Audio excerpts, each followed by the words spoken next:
નમસ્કાર વિદ્યાર્થી મિત્રો, ગુજરાત નોલેજ ટ્રેક પ્લેટફોર્મને હું આજે એક અભિનંદન આપવા ઈચ્છું છું અને એમને ખાસ થેન્ક યુ પણ કહેવા ઈચ્છું છું, કેમ કે તેમણે મને આજે તમારા સુધી પહોંચવા માટે એક તક પ્રોવાઈડ કરી છે, જેના દ્વારા હું પોતે જે વર્ષોથી એક વિદ્યાર્થી તરીકે પણ અને એક એસ્પિરન્ટ તરીકે પણ ભૂમિકામાં છું અને છેલ્લા અમુક સમયથી એક મેન્ટર તરીકે પણ ભૂમિકામાં છું.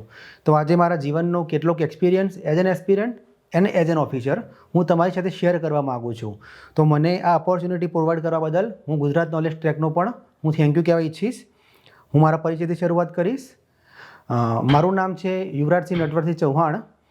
હું અત્યારે વર્તમાનમાં આસિસ્ટન્ટ ડિસ્ટ્રિક્ટ રજિસ્ટ્રાર તરીકે છેલ્લા 4.5 વર્ષથી અમદાવાદમાં ઓફિસર તરીકે કામગીરી કરું છું અને હાલ અમદાવાદમાં જ district registrar of cooperative societies તરીકે ક્લાસ 1ના ચાર્જમાં છેલ્લા ઘણા સમયથી છું.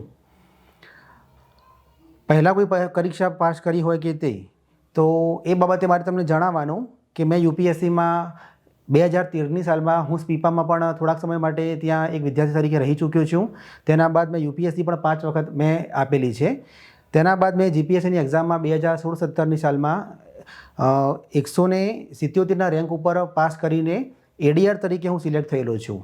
તેના પછી પણ મેં ઘણી વખત યુપીએસસી જીપીએસસીની એક્ઝામ આપેલી છે અને મારો જીપીએસસીમાં ટોટલ સ્કોર મારો ક્લાસ 1-2ની એક્ઝામમાં 5 મેઇન્સ અને 4 ઇન્ટરવ્યૂમાં હું આપી ચૂક્યો છું.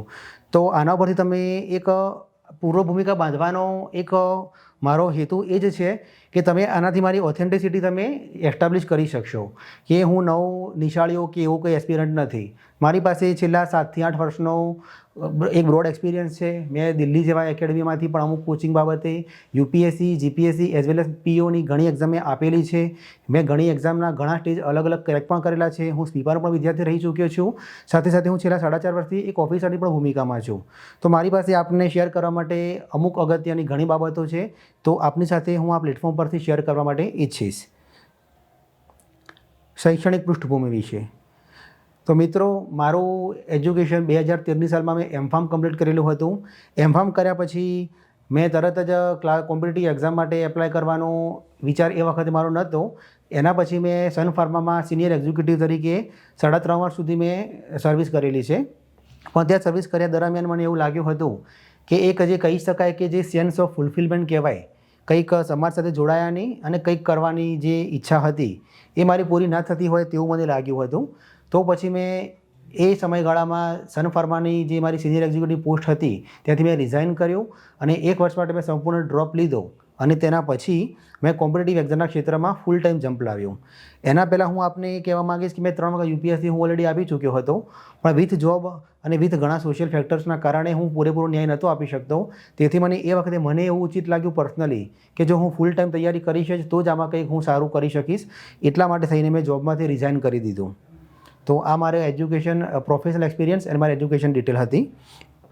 તેના સિવાય કે સરકારી નોકરીની તૈયારી કરવા માટેની પ્રેરણા મને ક્યાંથી મળી, તો મેં જેમ આપણે જણાવ્યું કે પ્રાઇવેટ સેક્ટરમાં 3.5 વર્ષ માટે એક સારી પોસ્ટ ઉપર કામ કર્યા પછી મને એવું લાગ્યું કે મારો સોસાયટી જોડેનો મારો જે એક અટેચમેન્ટ હતું એ ક્યાંક ને ક્યાંક તૂટી રહ્યું હતું.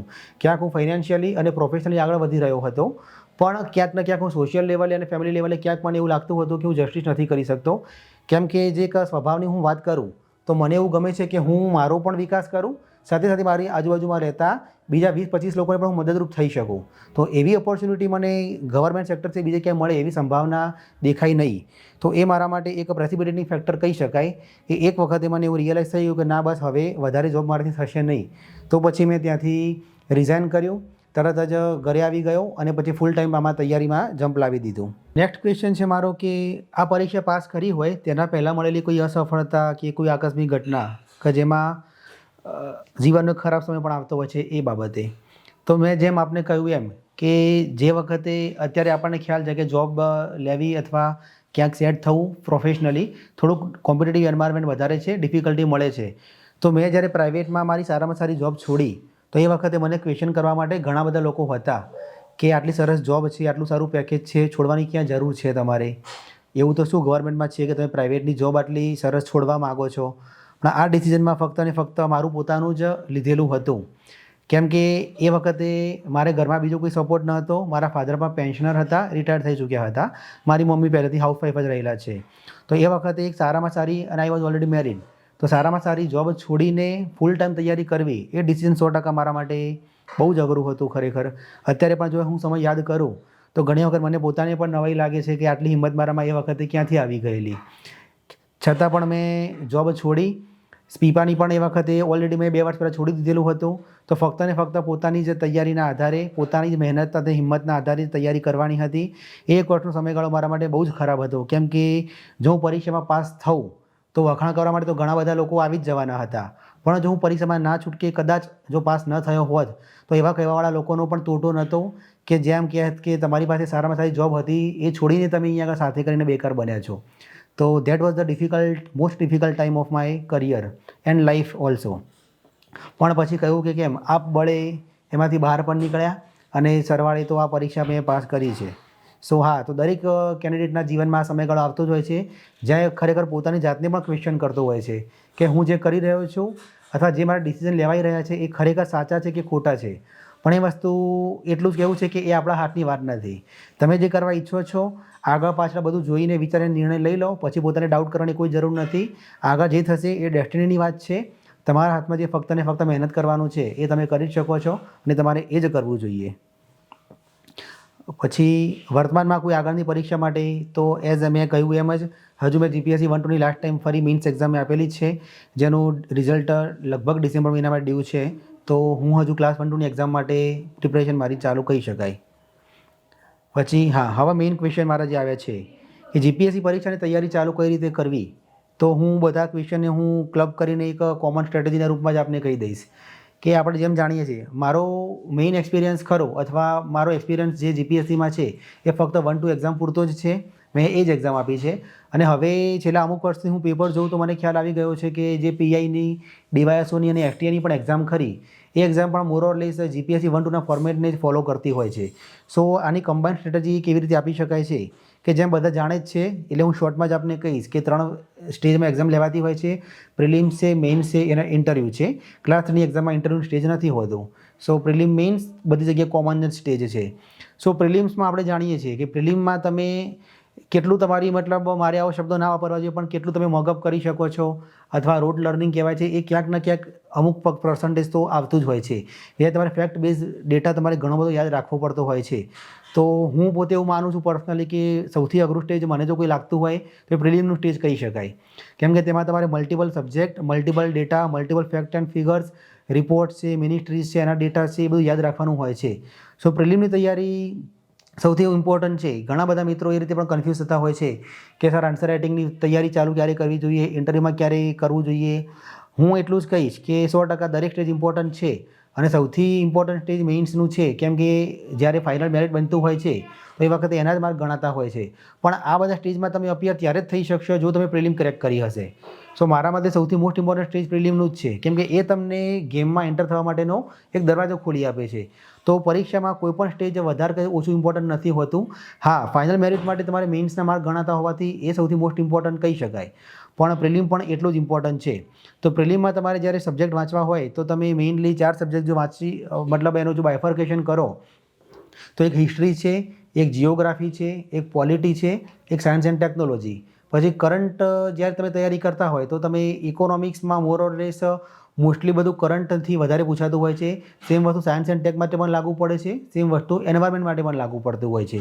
તો તમે જ્યારે આટલી વસ્તુ તમે કરશો તો એ વખતે તમારી પ્રિલિમ તૈયારી તમે મોર ઓર લેસ તમે સરખી રીતના કરી શકશો.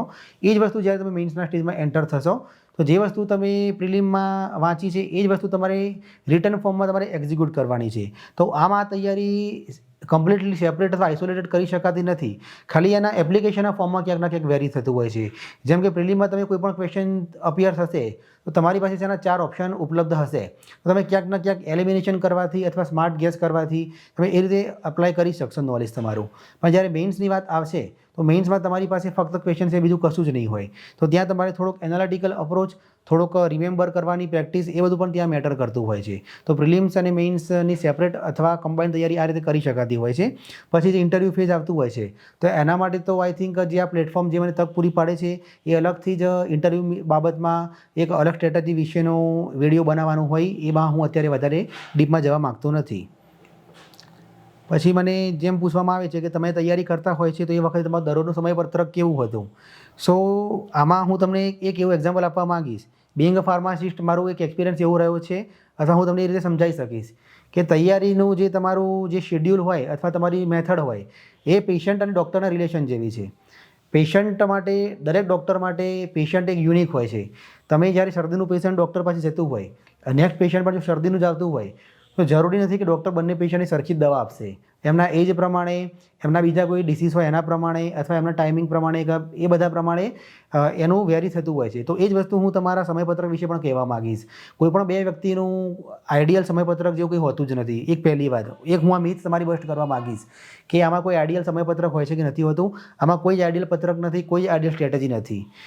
તમે જ્યારે ટોપરની સ્ટ્રેટેજી અને એના સમયપત્રક વાંચવાનો પ્રયત્ન કરો છો, પછી એને જ્યારે તમે તમારી લાઈફમાં એપ્લાય કરવાનો પ્રયત્ન કરશો તો તમે એ પોતે ફીલ કરશો કે એ વસ્તુ તમે એમને એમ બેઠી નહીં એપ્લાય કરી શકો. એનું પણ આ જ કારણ છે કે પેશન્ટ ડૉક્ટરના જેવી વાત છે. તમારા પોતાની પર્સનલ કેપેસિટી, તમારા પર્સનલ ચેલેન્જીસ, તમે ક્યાં રહીને તૈયારી કરો છો, તમારી તૈયારીનું લેવલ કયા પ્રકારનું છે, તમારું પિયર સર્કલ કેવું છે, તમે વિથ જોબ તૈયારી કરો છો કે ફૂલ ટાઈમ તૈયારી કરો છો, તમે કોચિંગ સાથે તૈયારી કરો છો કે તમે એકલા તૈયારી કરો છો, આ બધી જ વસ્તુના આધારે તમારું સમયપત્રક ઘડાતું હોય છે.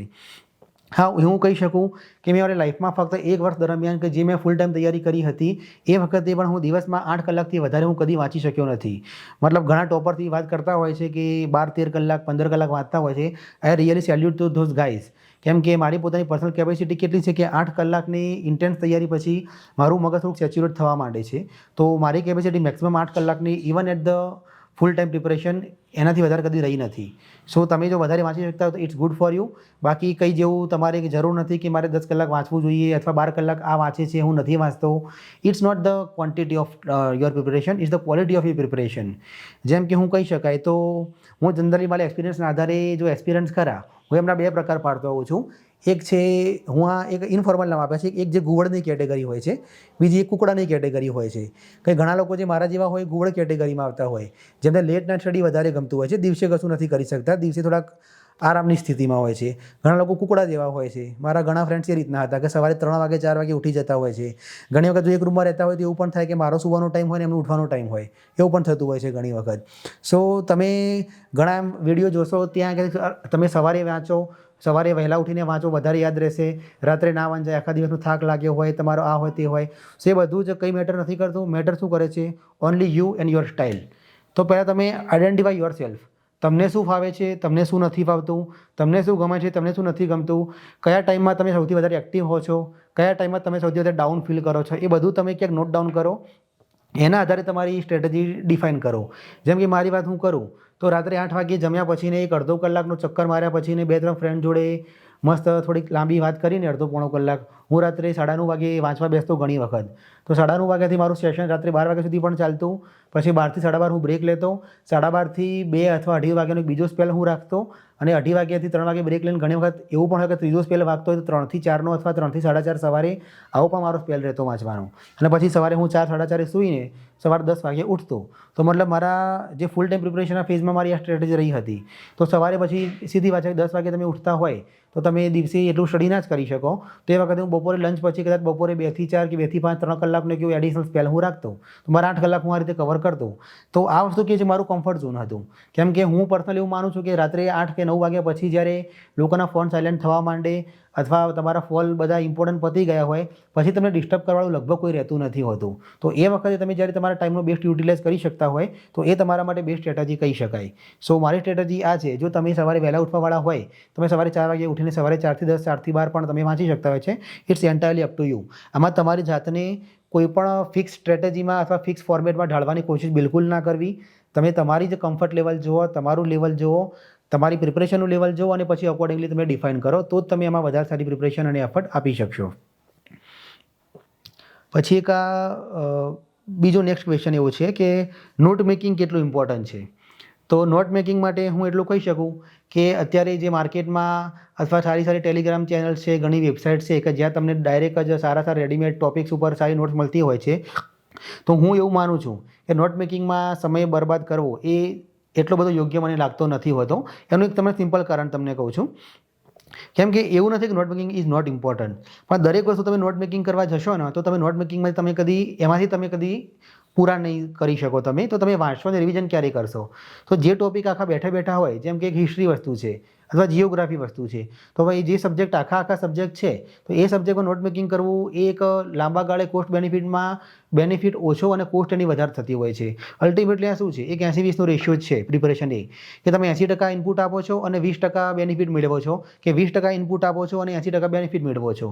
તો 80-20નો રૂલ તમે ફોલો કરશો, તમે ક્યાંય પાછા નહીં પડો. જે કોર સબ્જેક્ટ આપણા છે, હિસ્ટ્રી છે, જિયોગ્રાફી છે, પોલિટી છે, જ્યાં સારા સારા ઓથર્સની સારી બુક્સ ખરેખર ઓલરેડી ઘણા વર્ષોથી અવેલેબલ છે, તો એમાં હું નોટ મેકિંગ માટે તમને સલાહ નથી આપતો, કેમ કે એ વસ્તુમાં નોટ મેકિંગ મેં નહોતું કર્યું.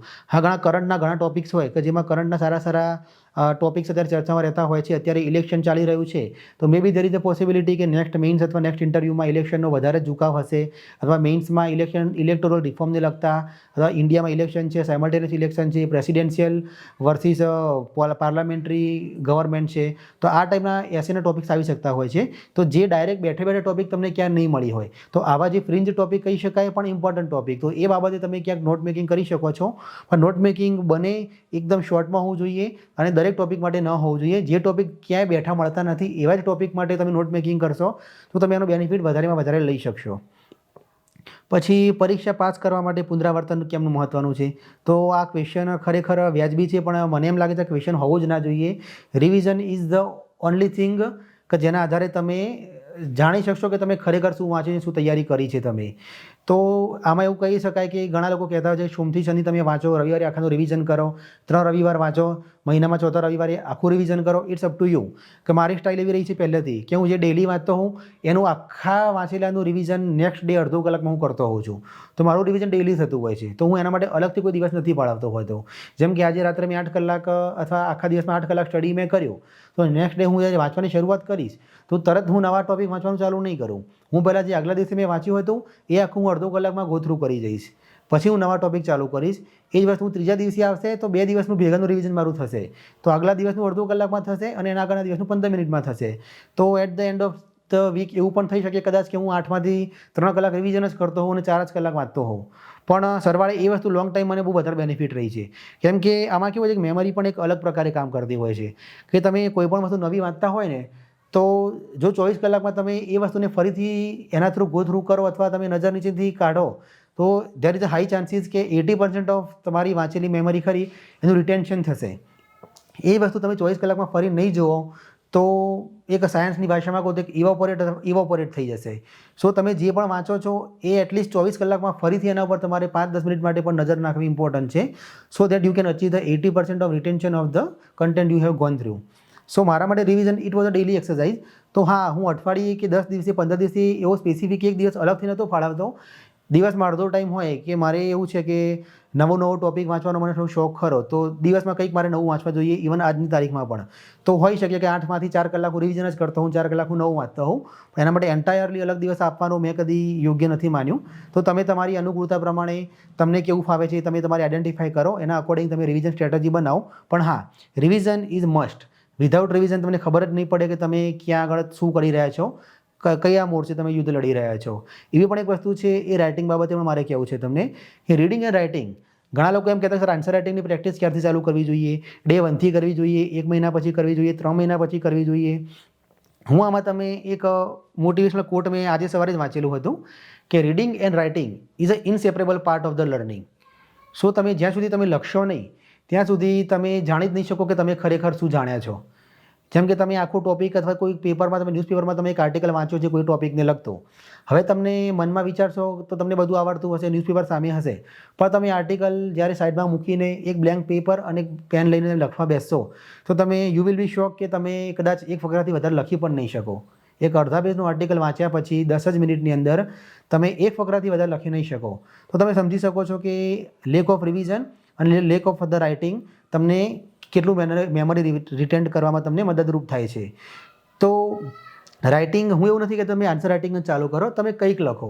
શરૂઆત જો લખવાની ક્યાંથી કરી હોય એ તમને જો અઘરું લાગતું હોય તો તમે રાત્રે એવું કરી શકો, એ એક્સરસાઇઝ જે મેં મારા સમયમાં બહુ ટાઈમ લેટ પણ ચાલુ કરી હતી, કે તમે આખો દિવસ તમે શું કર્યું એ તમે અડધો કલાકમાં રાત્રે એક પેજમાં લખવાનું ચાલુ કરો અને એ વસ્તુ ઇંગ્લિશ માટે પણ થાય છે કે તમે એ વસ્તુ એક કામ કરો, તમે એ વસ્તુ ઇંગ્લિશમાં લખવાનો ટ્રાય કરો કે તમે આજે આખો દિવસ તમે શું કર્યું, તમે પ્રોડક્ટિવલી ક્યાં એંગેજ રહ્યા, તમે તમારો ટાઈમપાસ ક્યાં કર્યો, તમે કોને કોલ કર્યો, તમારા કોલ દરમિયાન શું વાતચીત થઈ. આમાં તમારા પર્સનલ કોલની વાત નથી કરતો, પણ તમે પ્રોફેશનલ કોલ કોઈને કર્યા હોય કોઈ ટોપિક બાબતે અથવા કોઈ બુક બાબતે, કોઈ વિડીયો સારો જોયો હોય, તમે આખું જ કન્ટેન્ટ સમરાઇઝ કરો અને એક પેજમાં લખવાનો ટ્રાય કરો, only 1 page, not more than that. તો તમને ખબર પડશે ખરેખર કે તમે આખા દિવસમાં જે વાંચ્યું એની સમરી શું હતી. આ એક પેજ તમારું એ તમારી સમરી છે. તમને પછી ખબર પડશે કે તમારી શોર્ટકમિંગ ક્યાં આગળ આવી છે. એના આધારે તમે તમારી સ્ટ્રેટેજી રોજને રોજ મોડિફાઈ કરતા રહેશો અને 2 મહિના પછી કે 3 મહિના પછી તમારી એક ફૂલ પ્રૂફ સ્ટ્રેટેજી બનશે જે ફક્ત ને ફક્ત તમને જ એકોમોડેટ કરશે, તમને જ બેનિફિશિયલ થશે અને એ જ વસ્તુ તમને એક્ઝામમાં પાસ કરાવશે. પણ આ વસ્તુ કેવી છે કે કન્સિસ્ટન્સીની વાત છે, ઇન્ટેન્સિટીની વાત નથી. ઠીક છે, તો આ રીતે રિવિઝન અને રાઇટિંગ તમે ક્લબ કરી શકો છો. પછી નેક્સ્ટ વસ્તુ છે કરંટ અફેરનું મહત્ત્વ. તો કરંટ અફેર આપણે જાણીએ છીએ કે મોસ્ટલી આજકાલ અથવા દરેક કોમ્પિટિટિવ એક્ઝામમાં 50% તો એક્ઝામ તમારી કરંટ અફેરના બેઝ ઉપર જ જતી હોય છે. જેમ કે અત્યારે ઇલેક્શન ચાલી રહ્યું છે, કદાચ એક જ મહિના પછી જીપીએસસીની 1-2ની અથવા કોઈ પણ મેઇન્સની એક્ઝામ લેવાની હોય તો તમે એક્સપેક્ટ કરી શકો છો કે એક ટોપિક એવો આવશે કે ઇલેક્શનને લગતો ટોપિક આવશે, ઇલેક્ટોરલ ઓફ રિફોર્મ શું છે, ક્રિમિનલાઇઝેશન ઓફ પોલિટિકલ પાર્ટીઝ છે અથવા ઇલેક્શનનું ફંડિંગ છે, ઇલેક્ટોરલ બોન્ડ છે, whatever things related to election. તો આ બધી વસ્તુ તમે કરંટમાં વાંચતા હશો. હા, એનો બેઝ તમારો સ્ટેટિક ટોપિક બનાવી શકશે. જેમ કે તમને ખ્યાલ હોવી જોઈએ કે ઇલેક્શન છે તો ઇલેક્શન કમિશન આર્ટિકલ 324 છે બંધારણના, એના અંતર્ગત બનાવવામાં આવે છે. એક ચીફ ઇલેક્શન કમિશનર હોય છે, એમની શું યોગ્યતા હોય છે, તેના આધારે ઘણી બધા તેના આધારે નીચે અલગ ઇલેક્શન કમિશન હોય છે, કમિશનર હોય છે, સ્ટેટ ઇલેક્શન કમિશન હોય છે જે લોકલ બોડીના ઇલેક્શન સ્ટેટમાં કરાવતા હોય છે. તો આ બધી વસ્તુ તમારા સ્ટેટિકનું પોર્શન છે જે તમને આવડવો મસ્ટ છે. પણ તમે કરંટ અફેરમાં જેમ કે અત્યારે સુપ્રીમ કોર્ટનું એક અત્યારે ઇમ્પોર્ટન્ટ કમેન્ટ્સ આવી રહી છે એક નવા ઇલેક્શન કમિશનરની નિમણૂક બાબતે. તો ઇલેક્શન કમિશનની નિમણૂક કઈ રીતે થતી હોય છે, એના શું ક્રાઇટેરિયા છે, એની શું પ્રોસિજર છે, એ ખરેખર યોગ્ય છે કે એમાં સુધારાને કોઈ અવકાશ છે, આ બધો કરંટનો ભાગ છે. તો સ્ટેટિક અને કરંટ અફેર અલ્ટિમેટલી તમે જોવા જાઓ તો તમે બે અલગ નહીં પાડી શકો, એ એક કમ્બાઇન પાર્ટ જ છે. પણ કરંટ અફેરમાં શું ઘટી રહ્યું છે એના આધારે તમે સ્ટેટિકમાંથી કયો ક્વેશ્ચન પૂછાઈ શકે છે એ તમે વધારે સારી રીતે જાણી શકો છો. એક વખત તમે સ્ટેટિક પોર્શન તમે સારી રીતે વાંચી લો, રિવાઇઝ કરી લો, યાદ રાખી લો, પછી તમારા માટે કરંટ અફેર કરવું વધારે ઇઝી પડતું હોય છે. હા, સાયન્સ એન્ડ ટેકનોલોજી અને એન્વાયરમેન્ટ એવી વસ્તુ છે કે જ્યાં તમે 80% of question even in prelims અને મેઇન્સ કે જ્યાં કરંટ આધારિત જ હોય છે ત્યાં તમારા માટે current affair is the only source. જેમ કે હું મારું કહું તો મેં એન્વાયરમેન્ટ માટે કોઈ સેપરેટ બુક વસાવી જ નથી, મેં સાયન્સ એન્ડ ટેક માટે સેપરેટ બુક વસાવી જ નથી. દર વખતે જે અલગ અલગ ઘણા પબ્લિકેશનના જે સાયન્સ એન્ડ ટેકના 1 યરના કરંટ અફેરનું કમ્બાઇન મેગેઝિન આવતું હોય છે, હું એ જ વાંચતો હોઉં છું, એ જ કરતો હોઉં છું. ઇન્ટરનેટમાં ઘણા સારા ટોપિક જોતો હોઉં છું. જો બેઝિક મને કોઈ ફંડા ખ્યાલ ના આવે તો બ્લેન્ક પેપરમાં હું એ ટોપિક વિશે લખીને એને ક્યાંક ચીપકાઢી દેતો હોઉં છું. પણ મારી બુકલેટ આ રીતે બનતી હોય છે. તો અમુક સબ્જેક્ટ માટે current affair is the only source. So તમારે કરંટ અફેર તમારા માટે મસ્ટ છે, વાંચવું જરૂરી જ છે. પણ હા, આમાં એક ક્વેશ્ચન બીજો જોડે હું ક્લબ એ પણ કરી લઉં છું કે ન્યૂઝપેપર રીડિંગ તમારે કઈ રીતે કરવું જોઈએ. તો ઘણા કેન્ડિડેટને મેં એ રીતે પણ જોયા છે કે રોજ સવારે હિન્દુ પેપર 1-1.5 કલાક વાંચી નાખશે, પછી ઇન્ડિયન એક્સપ્રેસ પણ વાંચી નાખશે, ગુજરાતના જીપીએસસી એક્ઝામ આપતા હોય તો દિવ્ય ભાસ્કર કે ગુજરાત સમાચાર પણ પેપર વાંચી નાખશે. આની કોઈ જરૂરિયાત નથી. કોઈ પણ એક સારું ન્યૂઝપેપર તમે વાંચી લો, પકડી લો. આમાં કેવું છે કે it is just difference of expression. Content એક જ છે. ગુજરાતમાં ઇલેક્શન ચાલી રહ્યા છે, એક આવા બધા ઇસ્યુ મેં તમને વાત કરી, બધા ઇસ્યુ ચાલી રહ્યા છે, તો દરેક અલગ અલગ વ્યક્તિ, અલગ અલગ એડિટર પોતાની અલગ અલગ સ્ટાઇલમાં એક જ વસ્તુને અલગ અલગ રીતે લખશે. તો સરવાળે તમે 3-4 ન્યૂઝપેપર વાંચશો અને પછી તમે જોશો તો તમે શું ગેઇન કર્યું, તો અલ્ટિમેટલી વસ્તુ તો તમારી એક જ હશે. મતલબ તમે એક જ વસ્તુને અલગ અલગ વ્યક્તિઓ દ્વારા લખાયું હોય તેને વાંચી રહ્યા છો. સો આટલા બધા ઓવર કન્ઝપ્શનની કોઈ જરૂર નથી. 1.5-પોણો કલાક મોર દેન સફિશિયન્ટ છે. અગેન નોટ મેકિંગ આમાંથી કરવી કે ના કરવી, તો એમાં તમને હું એટલું કહું કે આજકાલ તો હવે ડિજિટલ સોર્સિસના કારણે તમને ડેઇલી નોટ્સ પણ મળી જતી હોય છે. ઘણા સારા ટોપિક ઉપર તમે વાંચશો તો મહિના પછી તમને ક્લબ કમ્પાઇલ કરેલું કરંટ અફેર પણ મળતું હોય છે. તો અલગથી તમારે નોટ્સ બનાવવાની કોઈ જરૂર મને લાગતી નથી. તમે તમારી પ્રેક્ટિસ માટે, આન્સર રાઇટિંગની તમારી શાર્પનેસ વધારવા માટે, તમારી એજ લાવવા માટે તમે એ વસ્તુ કરી શકો છો. પણ એ વસ્તુ તમારો દિવસનો 1 કલાકથી વધારે ના લેવો જોઈએ એવું મારું સ્પષ્ટપણે માનવું પણ છે અને તમને મારી સલાહ પણ છે. કરંટ અફેર એ તમારી તૈયારીનો ઇનસેપરેબલ પાર્ટ છે, ધેટ આઈ અગ્રી. પણ એ તમારી પ્રિપરેશનનો અડધો પાર્ટ પહેલા દિવસથી ના બની જવું જોઈએ. એક up to a certain level of preparation તમે અચીવ કરો પછી કરંટ અફેરનું વેટેજ તમારા માટે વધતું હોય છે. પણ તમે જ્યાં સુધી બેઝિક બુક જ ના વાંચી હોય, સ્ટેટિક પોર્શન તમે ના વાંચ્યા હોય, ઇલેક્શન કમિશનનું શું કામ છે, કયા આર્ટિકલ છે, એ ફંક્શન કઈ રીતે કરે છે, એ કયા પ્રકારનું ઇલેક્શન કરાવે છે, પ્રેસિડેન્ટનું ઇલેક્શન કઈ રીતે થાય, લોકસભાનું કઈ રીતે થાય, વિધાનસભાનું કઈ રીતે થાય, તમને આ બધા બેઝિક ફંડા જ ખબર નહીં હોય તો તમે ઇલેક્શન ઉપર ગમે તેટલા ન્યૂઝ વાંચશો એનું સરવાળે કોઈ જ મહત્વ રહેશે નહીં. તો આઈ સ્ટ્રિક્ટલી સેઇંગ યુ ધેટ તમારા દિવસનો 1 કલાકથી વધારે સમય તમારે આ બાબત પાછળ ન જ કાઢવો. ગમે તે એક ન્યૂઝપેપર સારું તમે લઈ શકો છો, વસાઈ શકો છો અને એનું ડેલી રીડિંગ કરો. જેમ કે મારા શરૂઆતના પ્રિપરેશન ફેઝમાં મેં ધ હિન્દુ વાંચેલું પેપર, પછી મને એવું લાગ્યું હતું કે ધ હિન્દુની લેંગ્વેજ થોડીક ડિફિકલ્ટ આવે છે. પછી મેં ઇન્ડિયન એક્સપ્રેસ ઉપર હું મૂવ થયો અને અત્યારે હું તમને પ્રાઉડલી કહી શકું છું કે ઇન્ડિયન એક્સપ્રેસનું જે લેવલ છે એ ધ હિન્દુ કરતાં પણ અમુક બાબતોમાં ઘણું સારું છે. જો તમે જો ધ હિન્દુ અથવા બીજા કોઈ પણ ઇંગ્લિશ પેપર ન વાંચતા હોય, ફક્ત ઇન્ડિયન એક્સપ્રેસ પેપર જો વાંચી શકતા હોય તો ઇટ્સ મોર દેન સફિશિયન્ટ તમારી તૈયારી માટે. તો તમે એ જ પેપરને વળગી રહો. ગુજરાતીમાં તમારી ફાવટ સારી હોય તમે એક ન્યૂઝપેપર વાંચી શકો છો, પણ આઈ ડુ નોટ થિંક કે 10-15 મિનિટથી વધારે તમારો ટાઈમ લેવો જોઈએ. સો ન્યૂઝપેપર બાબતે મારે આટલું જ કહેવું છે. પછી દરરોજ 15-18 કલાક વાંચી શકાય ના વાંચી શકાય મેં આપણે ઓલરેડી કહ્યું. જે વાંચતા હોય એમને હું સેલ્યુટ કરવા માગું છું. ઘણાની કેપેસિટી હોય છે, એવું નથી. સ્પીપામાં હું હતો એ વખતે ઘણા લોકો એવા પણ હતા કે લાઇબ્રેરીનો દરવાજો પણ પોતે લોક ખોલતા હતા અને એ જ વ્યક્તિ રાત્રે લાઇબ્રેરીનું લોક પણ મારતા હતા. પણ હું એ કેટેગરીમાં નથી આવતો. સો એ બાબતે હું તમને ના કહી શકું. તમારું કમ્ફર્ટ લેવલ જોઈ લો અને એ પ્રમાણે તમે તમારી સ્ટ્રેટેજી બનાવી શકો છો. પછી નોકરીની સાથે તૈયારી કેવી રીતે કરી શકાય એ વિશે. સો આ બાબતમાં હું 100% એટલું કહેવા ઈચ્છીશ. મેં આપણે જે વાત કરી, મારો ટોપિક અધૂરો રહી ગયો કે તૈયારીમાં સ્ટ્રેટેજી તમારી ખરી એ નોકરી કરતા વિદ્યાર્થીઓ માટે અને નોકરી ના કરતા હોય અને ફૂલ ટાઈમ તૈયારી કરતા હોય એ વિદ્યાર્થીઓ માટે એક અલગ જ પ્રકારની સ્ટ્રેટેજી રહેતી હોય છે. અને મારા 7 થી 8 વર્ષના ટોટલ સમયગાળા દરમિયાન એક જ વર્ષ માટે મેં ફૂલ ટાઈમ તૈયારી કરી હતી. બાકી હું પહેલેથી જ નોકરી સાથે વાંચવાની મારી આદત રહી છે.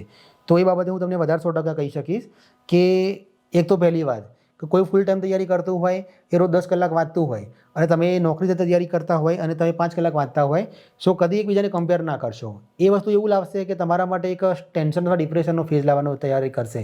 કેમ કે નોકરી કરવી એ એકચ્યુઅલી તમારા માટે એક ગર્વની બાબત પણ હોવી જોઈએ કે તમે તમારી જાતને અને તમારા ઘરને પરિવારને સપોર્ટ આપી રહ્યા છો. So it's actually thing to take a proud. So એના માટે કોઈ અશેમ કરવાની જરૂર નથી. તમારે પ્રાઉડ લેવાની જરૂર છે કે તમે એટલીસ્ટ તમારા ખર્ચા માટે તો તમે ઇન્ડિપેન્ડન્ટ છો જ.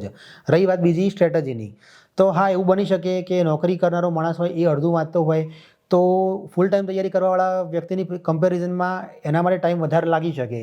જે ફૂલ ટાઈમ તૈયારી કરતો હોય એ વિદ્યાર્થી કદાચ 6 મહિનામાં કે 1 વર્ષમાં તૈયારી કરશે તો કદાચ તમારા માટે એ વસ્તુ 1.5 વર્ષ લેશે. That I agree. પણ 1.5 વર્ષ કે 2 વર્ષના સમયગાળાના અંતે એવો ડિફરન્સ કોઈ દિવસ નહીં આવે કે એની તૈયારી તમારા કરતાં વધારે સારી છે કે મતલબ એનું લેવલ તમારા કરતાં વધારે સારું છે. કેમ કે અલ્ટિમેટલી કેવું છે કે તમે કેટલું રિટેન કરી શકો છો, તમે કેટલું એક્ઝામમાં રિપ્રોડ્યુસ કરી શકો છો. સો ડઝન્ટ મેટર તમે ફૂલ ટાઈમ તૈયારી કરો છો કે નોકરી સાથે તૈયારી કરો છો. મેં આપને કહ્યું તો હું નોકરીમાંથી રોજ 6:30-7 વાગે ઘરે આવતો, શરૂઆતના સમયની વાત કરું છું. તો 7:30-8 વાગે હું ઘરે આવતો, આવીને કદાચ 10-15 મિનિટ પાવર લેપ પણ હું લઈ લઉં, પછી જમી લઉં, 10-15 મિનિટ આંટો મારતો હોઉં, 1-2 કામના કોલ કરી લઉં, પછી 9-9:30 વાગે હું વાંચવા બેસતો. તો રાત્રે 3 પણ વાગતા 4 પણ વાગતા. પછી સવારે ઊંઘીને સવારે 9:30-10 વાગે ઉઠીને ફરી પાછો મતલબ રેગ્યુલર રૂટીનમાં હું જોડાઈ જતો. અને નોકરી દરમિયાન ટાઈમ મળતો હોય તો તમે કરંટ અફેર છે કે ન્યૂઝપેપર છે એવું વાંચી શકતા હોય. સો ફૂલ ટાઈમ તૈયારી કરવાવાળા વ્યક્તિની કમ્પેરિઝનમાં તમારી સ્ટ્રેટેજી અહીંયા થોડીક અલગ થશે, થોડીક નહીં ઘણી અલગ થશે. પણ એ તમારા માટે ટેન્શનનું કે ડિપ્રેશનનું કારણ ના બનવું જોઈએ. એ મારે તમને સ્પષ્ટપણે કહેવું છે. નોકરી કરવાના ફાયદા ગેરફાયદા છે તો ફૂલ ટાઈમ તૈયારી કરવાના પણ ગેરફાયદા અને ફાયદા પણ છે. જેમ કે મેં યુપીએસસી ક્લાસ 1-2ના 4 વખત ઇન્ટરવ્યૂ આપેલા છે. જે લોકો 2 વર્ષથી 3 વર્ષથી વધારે ફૂલ ટાઈમ તૈયારી કરતા હોય છે એ લોકો જસ્ટિફાઈ નથી કરી શકતા કે આટલા વર્ષની ફૂલ ટાઈમ તૈયારી તમે કરી છે તો કોઈ એક્ઝામને પાસ કેમ નથી કરી શક્યા, અથવા તમે આટલા વર્ષની તૈયારી ફૂલ ટાઈમ કરી છે તો તમને નથી લાગતું કે તમારા માટે હવે સફિશિયન્ટ ટાઈમ આપી દીધા પછી કે તમે આ એક્ઝામમાં હવે કાઠું નહીં કાઢી શકો, તમારી કરિયરનો ઓપ્શન ચેન્જ કરવો જોઈએ. સો આવા પણ ઘણા ફેક્ટર નડતા હોય છે. નોકરિયાત માણસને આવા ફેક્ટર ઓછા નડતા હોય છે, ઇન્ટરવ્યૂમાં જસ્ટિફાઈ કરી શકતા હોય છે. અને મોસ્ટ ઓફ ધ કેસમાં એવું બનતું હોય છે કે તમારી જે નોકરી અથવા તમારી કરંટ જોબ પ્રોફાઇલ હોય એના આધારે તમારું 80% ઇન્ટરવ્યૂ ડાયરેક્શન મોલ્ડ થતી હોય છે. સો એના ફાયદા અલ્ટિમેટલી તમને ક્યાંક ને ક્યાંક થતા જ હોય છે. તો તમે ફૂલ ટાઈમ તૈયારી કરો છો, તમે પાર્ટ ટાઈમ તૈયારી કરો છો કે તમે જોબ સાથે જોબ વગર તૈયારી કરો છો, તમે રાત્રે વાંચો છો, તમે સવારે વાંચો છો, તમે 8 કલાક વાંચો છો, 12 કલાક વાંચો છો, દરેક વસ્તુના ફાયદા પણ છે, ગેરફાયદા પણ છે. અલ્ટિમેટલી તમારા માટે શું કામ કરે છે એ આઈડેન્ટિફાઈ તમારે જ કરવાનું છે. મારે ફક્ત આટલું જ કહેવું છે. પછી નેક્સ્ટ ક્વેશ્ચન, ગુજરાતી માધ્યમમાં ભણેલા વિદ્યાર્થીઓ હોય અને અંગ્રેજીથી ડર લાગતો હોય તો એ દૂર કઈ રીતે કરવું. સો આ એકચ્યુઅલી મને એવું લાગે છે કે 80% એસ્પિરન્ટ જે ગુજરાતી મીડિયમમાં ભણેલા છે એમનો એક જીનેટિક પ્રોબ્લેમ થઈ ગયો છે આજકાલ, કે બધાને ઇંગ્લિશમાં બહુ ડર લાગે છે. હું મારી વાત આ બાબતમાં ખાસ કરવા ઈચ્છીશ, કેમ કે મેં મારી 5 યુપીએસસી આપી છે, ઇંગ્લિશ મીડિયમમાં આપી છે. મેં મારી 5 જીપીએસસી 1-2 લખી છે, એ મેં ઇંગ્લિશ મીડિયમમાં જ લખી છે. મેં મારા ચોથું ઇન્ટરવ્યૂ આ વખતે હોપફુલી આવશે, એ પણ હું ઇંગ્લિશમાં જ આપવાનો છું. પણ મેં મારું 12મા સુધીનું મારું એજ્યુકેશન મીડિયમ ગુજરાતી મીડિયમ જ રહેલું છે. મેં 12મા ધોરણ સુધી ગુજરાતી મીડિયમમાં જ સાયન્સમાં અભ્યાસ કર્યો છે. એના પછી ગ્રેજ્યુએશન મેં ઇંગ્લિશ મીડિયમમાં કર્યું. તો મારા માટે પણ શરૂઆતના વર્ષમાં ચેલેન્જિંગ હતું. જેમ કે હું તમને એમ કહું કે 2016-17ના વર્ષની વાત કરું તો એ વખતે આટલા બધા પ્લેન્ટી ઓફ મટીરિયલ અવેલેબલ નહોતા. એ વખતે ટેલિગ્રામ જેવા કે આટલી બધી વેબસાઇટ અવેલેબલ નહોતી. સો એ વખતે મારી માટે ચેલેન્જ એ જ હતી કે ગુજરાતીમાં તૈયારી કરવી તો કેટલી અઘરી રહેશે. સો એ વખતે ઓપ્શન એટલો જ હતો કે હિન્દીમાં તૈયારી ચાલુ કરવી. તો મને એવું લાગ્યું કે ઇંગ્લિશમાં તકલીફ પડશે તો મારી પાસે ડિક્શનરીનો ઓપ્શન હશે. હિન્દીમાં મારી પાસે જો મને તકલીફ પડશે તો એ વખતે મતલબ હું શું કરીશ. તો પછી મારે શીખવું તો બંને વસ્તુ હતી જ. તો પછી મેં એને એકચ્યુઅલી એક ચેલેન્જ તરીકે લીધું કે આજના જમાનામાં આપણે જોઈએ તો સારા સ્ટડી મટીરિયલ હોય, even apart from GPSC or UPSC also, કે તમારે ક્યાંક ના ક્યાંક તમારે ટેકનિકલ એજ્યુકેશન હોય કે બીજું કોઈ પણ ઇન્ટરનેશનલ ઓથર હોય, ઇંગ્લિશ તમારા માટે મસ્ટ છે આ જમાનામાં, એ તમારે એક્સેપ્ટ કરવું જ પડશે. તો પછી ઇંગ્લિશ જ શું કરવા ના શીખવું. તો એમાં મેં 6-8 મહિના વર્ષ મેં થોડુંક ઇંગ્લિશ માટે સારો એવું મેં અટેમ્પ આપ્યો છે. મારી પાસે હાલ એક ડાયરી પણ છે, હું તમને કદાચ જો ચાન્સ મળે તો બતાવી પણ શકીશ. 2009ની સાલમાં જ્યારે હું બીફાર્મના 3rd યરમાં હતો એ વખતે મારી મેં એક ડાયરી બનાવેલી હતી, જે ગવર્મેન્ટમાં ડાયરી આપતા હોય દર વર્ષે એન્યુઅલ, એ ડાયરી. એમાં હું રોજ કોઈ પણ એક આર્ટિકલ ઇંગ્લિશમાં વાંચતો, જ્યાં 8-10 શબ્દો મને મળતા હોય નવા નવા, તો હું ડિક્શનરીમાંથી જોઈને મેન્યુઅલી હાથથી લખતો અને પછી અઠવાડિયાના અંતે જે 30-40 શબ્દો નવા મળે એ હું વાંચતો. તો મેં આ રીતે વોકેબલરી ડેવલપ કરી છે. અને ગ્રામર બાબત પહેલેથી મારો એક ફેવરિટ સબ્જેક્ટ રહ્યો છે, કોઈ પણ લેંગ્વેજ હોય. હું ગુજરાતીમાં પણ આજની તારીખમાં પણ જો હું જીપીએસસીમાં પેપર આપતો હોઉં છું, ગ્રામરમાં હું ડબલ ડિજિટમાં સ્કોર લાવું છું 20માંથી. અને ઇંગ્લિશમાં તો મારા લગભગ 18-17 માર્ક મારા ગ્રામરમાં હોય છે. સો ગ્રામર મારા માટે પહેલેથી એક સ્ટ્રોંગ ફોર્ટે રહ્યો છે અને મને એ વસ્તુ ગમે પણ છે કે ગ્રામર તમારું પરફેક્ટ હોવું જ જોઈએ. તો ગ્રામર અલોંગ વિથ વોકેબ તમે જ્યારે ક્લબ કરશો તો તમે મતલબ અનબીટેબલ થઈ જશો. પ્રેક્ટિસ 100% જોઈશે. પણ આજે હું પોતે ગુજરાતી મીડિયમમાં ભણવા છતાં ઇંગ્લિશ મીડિયમમાં પરીક્ષા આપી પણ શકતો હોઉં અને પાસ પણ કરી શકતો હોઉં, તો તમે પણ આપી શકો છો. ને આના માટે મેં કોઈ ઇંગ્લિશ સ્પીકિંગના ક્લાસ નથી કર્યા, મેં કોઈ યુપીએસસીના જીપીએસસીના ક્લાસ નથી કર્યા. It was solely my and my effort only. So હું કરી શકું છું, મતલબ કોઈ પણ કરી શકે છે. સો હા, it is a difficult thing that I agree, but it is impossible that I do not agree. Impossible નથી, અઘરું છે. પણ જો દરેક વસ્તુ સહેલી હોત તો દરેક ઘરે આજે ક્લાસ 1-2 બેઠા હોત. સો અઘરું તો રહેવાનું જ છે 100%. પછી નેક્સ્ટ ક્વેશ્ચન મારો છે સેલ્ફ સ્ટડી વર્સિસ કોચિંગ. તો આ બાબતમાં મેં તમને કહ્યું છે કે કોચિંગ જો તમે સારું જો મળતું હોય તો કરવું સારું જ છે. કેમ કે જે વસ્તુ તમે જાતે ભૂલ કરીને શીખશો અને કોઈ માણસ જે પોતે એમાંથી પસાર થઈ ચૂક્યો છે તે તમને શીખવાડશે. સો 100% તમારા એફર્ટ અને તમારો ટાઈમ બચાવશે ખરા, પણ એની ઓથેન્ટિસિટી ચેક કરવી આવશ્યક છે. મારા કેસમાં હું તમને કહું તો મેં યુપીએસસી મેઇન્સ માટે જે વિઝનના મેઇન્સના જે ક્લાસીસ ખરા એ રાખેલા હતા. જીપીએસસી માટે મેં કોઈ કોચિંગ કર્યા નથી અને મેં સેલ્ફ સ્ટડીઝ કર્યું છે જીપીએસસી માટે અને હું એના બળે જ પાસ થયેલો છું. સો તમે કરો છો નથી કરતા એ તમારા ઉપર છે. કોચિંગ કરવાવાળા બધા જ લોકો પાસ થશે એની પણ ગેરંટી નથી, અને કોચિંગ ના કરી હોય અને પાસ નહીં થાય એની પણ કોઈ ગેરંટી નથી. અલ્ટિમેટલી તમારા એક પેશન ઉપર જાય છે કે તમે કેટલા સિરિયસ અને સિન્સિયર છો એક્ઝામ માટે. સો કોચિંગ તમારી હેલ્પ કરી શકશે, પણ કોચિંગ નહીં કર્યું હોય તો તમે પાસ નહીં થાવ એ શક્યતા પણ એકદમ ભૂલ ભરેલી માન્યતા છે. સો એન્ટાયરલી અપ ટુ યુ કે તમે અમુક સબ્જેક્ટ પૂરતું પણ હવે તો જો કે ઘણી જગ્યાએ એવા પણ ઓપ્શન મળતા હોય છે કે તમે કોઈ પર્ટિક્યુલર 1-2 સબ્જેક્ટમાં કાચા હોય તો પર્ટિક્યુલર 1-2 સબ્જેક્ટ પૂરતું તમે કોચિંગ લો, બાકીનું જાતે કરો. સો એ પણ હવે સિસ્ટમ મતલબ સારી અવેલેબલ છે ઘણી જગ્યાએ, તમે એ રીતે પણ કરી શકો છો. પછી તમારી તૈયારીના સમયે તમારા દ્વારા થયેલી કોઈ ભૂલો જે વિદ્યાર્થીઓ ના કરે. સો આમાં હું એક વસ્તુ 100% કહેવા ઈચ્છીશ. એક તો કે મેં મારી ઘણા સમય સુધી તૈયારી મેં આઇસોલેશનમાં બહુ કરી હતી. સો હું મુખ્ય પ્રવાહથી જાણે સામ કટ ઓફ થઈ ગયો હોય એવું હતું. એણે મને સારો ફાયદો પણ કર્યો છે, ખોટું નહીં કહું, કેમ કે હું સોશિયલ મીડિયાના અને અમુક ફ્રેન્ડ્સના ન્યુસન્સથી દૂર પણ રહ્યો હતો. પણ એમાં મને એક નુકસાન એ પણ ગયું છે કે ઘણી વખત હું જાતે જો કોઈ ભૂલ કરતો હોય તો આંગળી ચીંધવાવાળું કોઈ મને નહોતું મળ્યું. સો ઘણી વખત એ પણ જરૂરી છે કે તમારી પાસે એટલીસ્ટ 2-3 સારા ફ્રેન્ડ્સનું સર્કલ હોય જે તમને મતલબ ફિંગર આઉટ કરી શકે કે તમે અહીંયા સાચા છો તમે અહીંયા ખોટા છો. એ વસ્તુ તમે એમના માટે પણ કરી શકો છો. આ તો મતલબ કેવું છે કે બંને એકબીજાને આગળ લઈ જાય એના જેવી વાત છે. તો પણ એ ગ્રુપ તમારું સિરિયસ અને સિન્સિયર હોવું જોઈએ અને કમ્પલસરીલી એ ગ્રુપ તમારું કોમ્પિટિટિવ એક્ઝામની તૈયારી કરતા હોય એવા એસ્પિરન્ટનું જ હોવું મસ્ટ છે. કેમ કે જો તમે એક્ઝામ સિવાયના લોકોના જોડે તમે ગ્રુપ કરશો તો તમે એની લાઈફસ્ટાઈલની તમારી લાઈફસ્ટાઈલની ક્યાંક ના ક્યાંક કમ્પેરિઝન થશે. તો બેક ઓફ ધ માઇન્ડ તમને પણ ક્યાંક અંદાજો મનમાં આવતો જ જશે કે મતલબ બીજા લોકો ઘણા આગળ વધી ગયા છે, એમના સારા પેકેજ છે, ઘણા લોકોના મેરેજ થઈ ગયા છે, મતલબ 1-2 બાળક પણ થઈ ગયા છે અને તમે હજુ ક્યાં સ્ટેજમાં ઊભા છો કે તમે જોબ પણ નથી મેળવી શકી, લગ્ન તો હજુ દૂરની વાત છે. સો આ કમ્પેરિઝન ક્યાંક ના ક્યાંક થશે, જે હ્યુમન ટેન્ડન્સી છે, તમે નહીં ઈચ્છો તો પણ થશે. સો બેટર છે કે તમે તમારા લાઇક માઇન્ડેડ પીપલ હોય એવા જ લોકોનું લાઇક માઇન્ડેડ ગ્રુપ બનાવો અને ગ્રુપ 3 થી 4 જણનું હોય તો બહુ થઈ ગયું છે, મોટા ટોળા કરવાની કોઈ જરૂર નથી. બીજી ભૂલ મારી, હું લખવાની બારમાં થોડોક વધારે આળસુ હતો. જે હું કહું છું 3-4 મહિના અથવા 6 મહિના પછી આવી જોઈએ એ વસ્તુ મારામાં ઘણા વર્ષો સુધી નથી આવી. સો એનો મને નુકસાન થોડુંક ઓછું ગયું છે કેમ કે હું લખતો નહોતો પણ હું વિચારતો હતો ખરો, પણ છતાં પણ તમારા ક્યાંક હાથ છૂટું થવા જેવી વાત છે, તમારા હેન્ડ રાઇટિંગ છે એ બધું પણ ઇમ્પ્રૂવ થતું હોય છે. જેમ કે તમે ગુજરાતીનું પેપર લખો જીપીએસસી ક્લાસ 1-2 માટે તો એના માટે ગુજરાતી પાક્ષિક વાંચવું મસ્ટ છે મારી દ્રષ્ટિએ. કેમ કે ખાલી જાણવું ઇમ્પોર્ટન્ટ નથી, તમે જે જાણો છો એ વસ્તુ તમારી પેનથી પેપર ઉપર પણ બહાર આવવી જરૂરી છે. એના માટે સારા ચોઇસ ઓફ વર્ડ્સ અથવા વર્ડ સિલેક્શન કહેવાય, જે વોકે બિલ્ડિંગ જરૂરી છે એ પણ એટલું જ ઇમ્પોર્ટન્ટ છે. તો ગુજરાતીનું પેપર લખવા માટે પાક્ષિક જેવા મેગેઝિન વાંચવા ખરેખર જરૂરી છે. અને એ જ વસ્તુ ઇંગ્લિશ મીડિયમમાં તમે પેપર લખતા હોય અથવા ઇંગ્લિશનું પેપર લખતા હોય તો એ વખતે સારા તમે ન્યૂઝપેપર વાંચેલા હોય ડેલી બેઝ ઉપર તો સરવાળે લોંગ ટાઈમમાં એ વસ્તુ તમને ઇનડાયરેક્ટલી બેનિફિટ એ રીતે અપાવતી હોય છે. સો રાઇટિંગ અને એક તમારું પિયર ગ્રુપ, આ બે બાબતમાં મેં થોડીક ભૂલ કરેલી છે. જે ભૂલ તમે ના દોહરાવો એવી હું તમને એક રિક્વેસ્ટ કરું છું એ એસ્પિરન્ટ ટુ એસ્પિરન્ટ. નોકરી સાથે તૈયારી કરી શકાય, મેં આપને કહી દીધું છે. ભૂગોળ ઇતિહાસ જેવા વિષયમાં ચાર્ટ અને એટલાસનો અભ્યાસ કેમ જરૂરી છે અથવા જરૂરી છે કે નહીં. સો ફ્રેન્ડ્સ, હું તમને આનું એક્ઝામ્પલથી તમને આપીશ.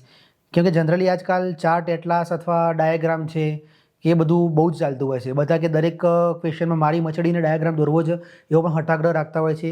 ઘણા લોકો એવું હોય છે કે આ તો ભાઈ થિયરી એક્ઝામ છે, એમાં ડાયાગ્રામ ના જ હોય. સો આ વસ્તુ કેવી છે કે એક સિરિયસ એસ્પિરન્ટ હશે ને તેને અંદરથી અંદાજો આવી જ જશે કે ડાયાગ્રામ આમાં જરૂરી છે કે નહીં. જો તમે ફોર્સફુલી એમાં ઘુસાડવા જશો ડાયાગ્રામ તો એ વસ્તુ એકચ્યુઅલી તમારી રચનાને ઇનઇફેક્ટિવ બતાવશે. એક્ઝામિનરના માઇન્ડસેટ ઉપર એવી પણ અસર થઈ શકે છે કે આની પાસે લખવા માટે કન્ટેન્ટ નહીં હોય એટલા માટે આણે સ્પેસ ઓક્યુપાય કરવા માટે ડાયાગ્રામ દોર્યો હશે. તો તમને એવું એક્ઝામ્પલ આપું, જેમ કે 2 કે 3 વર્ષ પહેલાં જે ઇતિહાસમાં કેવો ક્વેશ્ચન પૂછાયો હતો કે નાગરા સ્ટાઇલના મંદિરો અને દ્રવિડ સ્ટાઇલના મંદિરો એ બધો ડિફરન્સ પૂછેલો હતો. સો મેં એમાં ડાયાગ્રામ દોરેલો હતો.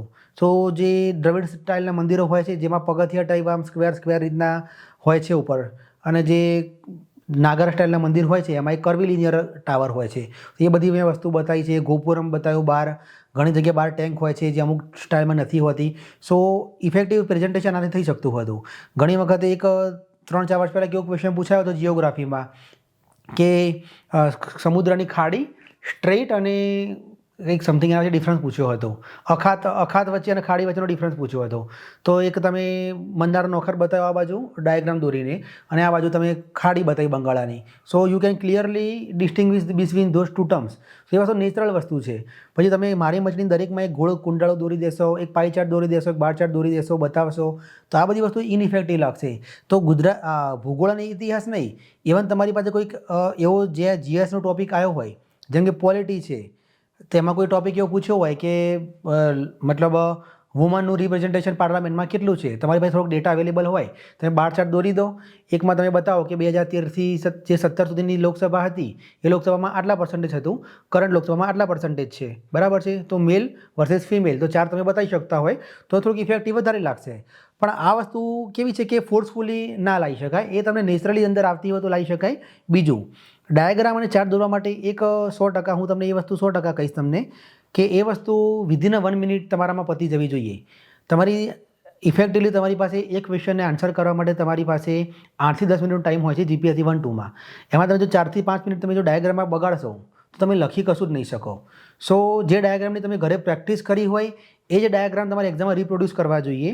નંબર ઓફ 3-4 પ્રકારના ગ્રાફ હોય જે તમે એક્ઝામમાં લખવા અથવા દોરવા ઈચ્છતા હોય ક્યાંક, તો એની પ્રેક્ટિસ તમે ઘરે હોવી જોઈએ કે એક્સ અક્ષ ઉપર તમે શું લખશો, વાય અક્ષ ઉપર તમે શું લખશો, તમે કેવા પ્રકારના તમે પિલ્લર દોરશો. તો આ પ્રેક્ટિસ તમે ઘરે કરેલી હોવી જોઈએ અને એ ડાયાગ્રામ તમારે 60 સેકન્ડની અંદર પતી જવો જોઈએ. તો ડાયાગ્રામ તમારે દોરવો જોઈએ. એ મારી તમને એક અંગત સલાહ છે. પછી યુટ્યુબ કે ઓનલાઈન માધ્યમથી તૈયારી થઈ શકે ના થઈ શકે, મેં આપને જ કહ્યું કોચિંગ કરો ના કરો, અપ ટુ યુ. નોકરી એ પણ આવી ગયું છે. મુખ્ય પરીક્ષામાં ટેસ્ટ સિરીઝનું યોગદાન. સો આના માટે તમને હું જીપીએસસી પૂરતું એટલું કહીશ કે ટેસ્ટ સિરીઝ નહીં, કોઈ પણ જગ્યાએ લખવું ઇમ્પોર્ટન્ટ છે. અને લખવું ઇમ્પોર્ટન્ટ છે તો તમે 3 કલાકમાં કેટલું લખી શકો છો એ પણ તમારી પાસે ચેક કરવું એટલું જરૂરી છે. કે અલ્ટિમેટલી શું છે, આ 3 વસ્તુની ગેમ છે મેઇન્સ માટે: ટાઈમ, કન્ટેન્ટ અને સ્પેસ. હું આને 3 ડાયમેન્શન 3 વેરિયેબલ કહું છું. તમારી પાસે 2 વેરિયેબલ હંમેશા હશે, એક વેરિયેબલ નહીં હોય. ટાઈમ અને સ્પેસ હશે તો કન્ટેન્ટ નહીં હોય, ટાઈમ અને કન્ટેન્ટ હશે તો સ્પેસ નહીં હોય, અને સ્પેસ અને કન્ટેન્ટ હશે તો ટાઈમ નહીં હોય. કેમ કે તમારી પાસે એક ટોપિક સાયન્સ એન્ડ ટેકનો પૂછ્યો છે તો તમારી પાસે એના ઉપર એક બુક લખી શકાય એટલું કન્ટેન્ટ છે, પણ તમે અલ્ટિમેટલી તમારે લખવાનું છે કેટલું? ફક્ત 2 પેજમાં, એ પણ 8 થી 10 મિનિટની અંદર જ. સો ટાઈમ, સ્પેસ અને કન્ટેન્ટ, આ 3માંથી કોઈ પણ 2 વેરિયેબલ ઉપર તમે ખરા ઉતરી શકો એ રીતની તૈયારી તમારી છે કે નહીં એ ચેક કરવા માટે ટેસ્ટ સિરીઝ લખવી ઇમ્પોર્ટન્ટ છે. હા, ટેસ્ટ સિરીઝનું ઇવેલ્યુએશન તમે કરાવો છો કે નથી કરાવતા એ હું તમારા પર છોડું છું. કેમ કે ઘણી જગ્યાએ મેં એવું પણ જોયું છે કે કોચિંગ ક્લાસવાળા ટેસ્ટ સિરીઝ ક્યાંકથી કોપી પેસ્ટ કરીને બનાવતા હોય છે, પછી એનું ઇવેલ્યુએશન કરવા માટે જે ફેકલ્ટી ખરી એ એટલી અપ ટુ ધ માર્ક નથી હોતી. તો તમારા જો વધારે માર્ક આવે તો તમે થોડાક ફોર્મમાં પણ આવી જશો કે ના હવે તમારી તૈયારી 100% થઈ જ ગઈ છે, હવે મારી કોઈ જરૂર જ નથી. અને કદાચ તમારા માર્ક ઓછા આપે તમે થોડા ડિપ્રેશનમાં આવી જશો. તો ultimately it's a perspective of his or her faculty, it's not the lack of your preparation. So તમે લખો 100%, ઇવેલ્યુએટ કરાવો કે ના કરાવો એ આખી અલગ જ વસ્તુ છે. કેમ કે અલ્ટિમેટલી જીપીએસસીમાં કે યુપીએસસીમાં શું કામ કરે છે એ તો તમને ખબર પડવાની જ નથી છેક સુધી. સો ઇવેલ્યુએશન કરાવો ના કરાવો એ તમારા ઉપર છે. હા, તમે એવું કરી શકો કે કોઈક વ્યક્તિ જેને 4-5 વખત જીપીએસસી કે યુપીએસસી મેન્સ આપેલી હોય અથવા કોઈક સિનિયર ફેકલ્ટી હોય, તમે એની જોડેથી ગાઈડન્સ લઈ શકો થોડું ઘણું અને થોડાક ઇનપુટ લઈ શકો. પણ આ બધી વસ્તુ કેવી છે કે આ ચેન્જીસ તમારે ઇફેક્ટમાં લાવવા માટે તમારે અમુક ટાઈમ તો નીકળતો જ હોય છે. તો એક્ઝામના 15 દિવસ પહેલાં તમે ટેસ્ટ સિરીઝ ઇવેલ્યુએટ કરાવશો, 10-12 સજેશન લઈને આવશો, તો એ સજેશન તમારે લાવવા માટે, ઇમ્પ્લિમેન્ટ કરવા માટે બી તમારે પ્રેક્ટિસ જોઈશે. એ પ્રેક્ટિસ તમે 15 દિવસમાં નહીં કરી શકો. તો આ બધી વસ્તુ કેવી છે કે તમે એક્ઝામને 1 કે 2 મહિના પહેલાં પૂરી કરી હોય તો જ એની એટલી ઉપયોગિતા રહે છે. બાકી ઇવેલ્યુએટર હોય એ કંઈક તો સજેશન આપવાનો જ છે, કેમ કે એનું કામ છે. તો તમને કંઈક તો રિમાર્ક્સ આપવાના છે, તો પછી એ કેટલા અગત્યના છે એ તો અલ્ટિમેટલી નક્કી તમારે જ કરવાનું છે. સો કરો ના કરો, લખવું ઇમ્પોર્ટન્ટ છે, ટેસ્ટ સિરીઝ લખવું ઇમ્પોર્ટન્ટ છે એ હું 100% તમને કહીશ. કેમ કે 3 કલાકમાં અંડર પ્રેશર તમે કેટલું પરફોર્મ કરી શકો છો એ પ્રેક્ટિસ તમે 3-4 વખત જો ઘરે કરેલી હશે જ તો જ તમે એકચ્યુઅલ એન્વાયરમેન્ટમાં તમે પરફોર્મ કરી શકશો. કેમ કે ત્યાં તમારે વચ્ચે બારકોડ લગાવવા માટે આવશે, ખાખી સ્ટીકર લગાવવા માટે આવશે, પ્રેઝન્ટ શીટમાં તમારી પાસે પ્રેઝન્ટ લખવા માટે પણ આવશે. અમુક જો એજેડ ટીચર હોય, સુપરવાઇઝર, તો થોડોક ટાઈમ વધારે પણ લેશે, અમુકનો સ્વભાવ થોડો કડક પણ હશે. તો આ બધી વસ્તુ તમારી 10-1 મિનિટ તો આગીબાજી કરી જ નાખતી હોય છે. સો આ બધી વસ્તુ એવી છે કે તમારે ઘરે એક વખત પહેલાં પ્રેક્ટિસ કરવી ઇમ્પોર્ટન્ટ છે. મિત્રો, મેં થોડા ક્વેશ્ચન આન્સર જે ફિક્સ ફોર્મેટમાં હતા એના તમને આન્સર આપવાનો સારામાં સારો પ્રયત્ન કર્યો. થોડીક હવે મારે ઓફ ધ ટ્રેક અથવા ઓફ ધ રેકોર્ડ અમુક વાત જે કહેવી છે, એક જે મેં વસ્તુ ફીલ કરી છે અને જે મને લાગે છે કે તમારા માટે ઇમ્પોર્ટન્ટ છે, પણ ક્યાંક ના ક્યાંક આપણે બધા લોકો એને અવોઇડ કરતા હોઈએ છીએ. તો એવા 4-5 મુદ્દા હું આપને કહેવા માગીશ. તો એક તો વાંચવાની સ્ટાઇલ વિશે બધા કહેતા હોય છે કે શું વાંચવું, કઈ રીતે વાંચવું. તો વાંચવાની ઘણી બધી ઇફેક્ટિવ સ્ટાઇલ છે. મારા જે પર્સનલ એક્સપિરિયન્સ ઉપરથી કહું તો એક કદાચ તમે સાંભળ્યું તો એક પોમોડોરો ટેકનિક આવતી હોય છે, પોમોડોરો કરીને, કે જ્યાં તમે અડધો કલાકનો સ્ટડી કરતા હોય છે, સાયન્ટિફિક ટેકનિક છે, પછી 5 મિનિટ તમે રેસ્ટ લેતા હોય છે, પછી ફરી અડધો કલાક વાંચો, 5 મિનિટ રેસ્ટ લો.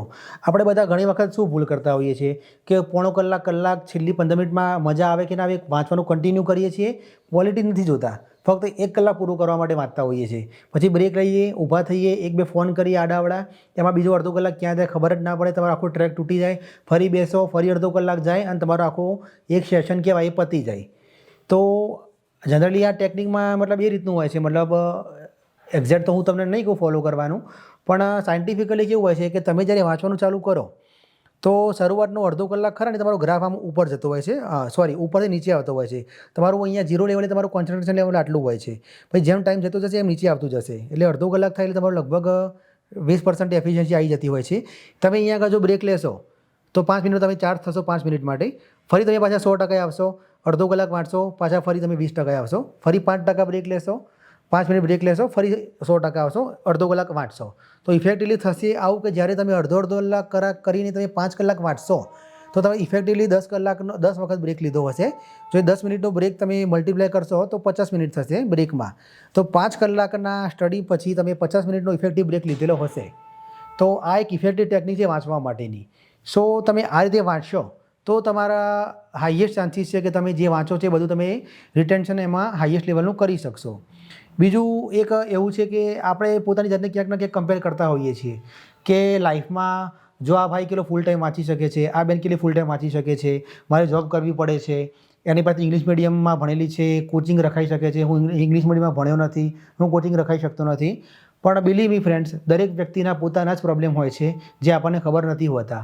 દરેક માણસ પોતે ક્યાંક ને ક્યાંક પોતાની ક્યાંક લડાઈ લડતો જ હોય છે જે બીજા લોકોને દેખાતી નથી હોતી.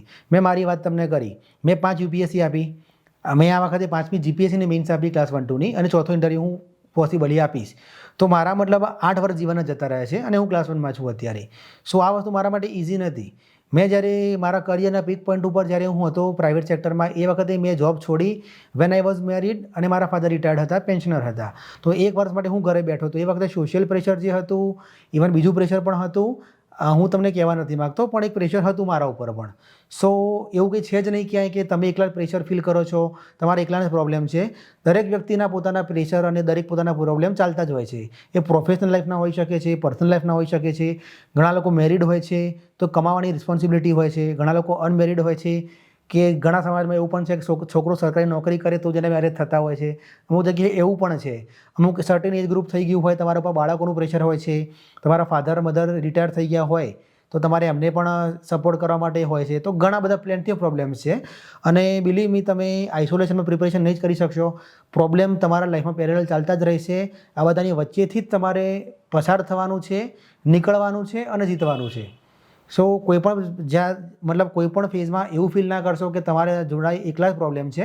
દરેકના પોતાના પ્રોબ્લેમ છે.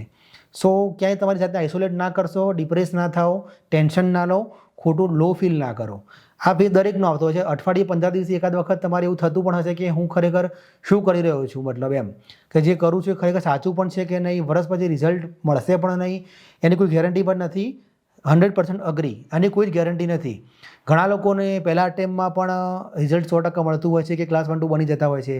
ઘણા લોકો 5 વર્ષ તૈયારી કર્યા પછી પણ ક્લાસ 1-2 નથી બની શકતા. સો આ દરેકનો ટાઈમ ઝોન છે. આપણે જિયોગ્રાફીમાં કહીએ ને ટાઈમ ઝોન છે. ઘણાનો ટાઈમ ઝોન સારો ચાલતો હોય તો મતલબ જલ્દી થતા હોય છે. ઘણા લોકોનો ટાઈમ ઝોન થોડોક સ્ટ્રગલવાળો હોય તો થોડુંક લાંબી સ્ટ્રગલ ચાલતી હોય છે. અને એવું પણ નથી કે બધું એક્સિડન્ટલી બનતું હોય છે. તમને એવું લાગતું હોય, પણ જેણે પહેલા અટેમ્પમાં એક્ઝામ ક્લિયર કરી હોય પણ એની વર્ષોથી રીડિંગની સ્ટાઇલ એવી હોય કે જે મતલબ એને ખાલી ફક્ત ઇમ્પ્લિમેન્ટ જ કરવાનું હોય. જેમ કે મારા એક ફ્રેન્ડ છે અત્યારે, મેં એમને કોઈ દિવસ કરંટ વાંચતા જોયા નથી, પણ એ માણસને હું આજની તારીખમાં પણ જોઉં ને, દિવસમાં 10 વખત એના મોબાઈલ હાથમાં હોય ને, તો હાઈએસ્ટ ચાન્સીસ છે કે 10માંથી 6 વખત એમના મોબાઈલમાં ઇન્ડિયન એક્સપ્રેસની એપ્લિકેશન જ ખુલ્લી હશે અને કોઈક ઓપિનિયન વાંચતા હશે અથવા કોઈક એડિટોરિયલ વાંચતા હશે. સો મતલબ આ પ્રિપરેશનમાં તમે આમાં ઇન્ક્લુડ ના કરી શકો, પણ એમનું જે સાયમલ્ટેનિયસ ઇન્ટેલેક્ચ્યુઅલ ડેવલપમેન્ટ કરવું એ થતું રહેતું હોય છે. સો એકચ્યુઅલ પ્રિપરેશન કેટલી છે એ ગેજ કરવી અઘરી છે, લગભગ અશક્ય છે. સો તમે તમારી જાતને આજે કમ્પેર બીજી ક્યાંય ના કરશો કે આનું આમ છે, સારું છે ને મારું નથી. દરેકની પોતાની તકલીફ છે, દરેકના પોતાના પ્રોબ્લેમ છે, બરાબર.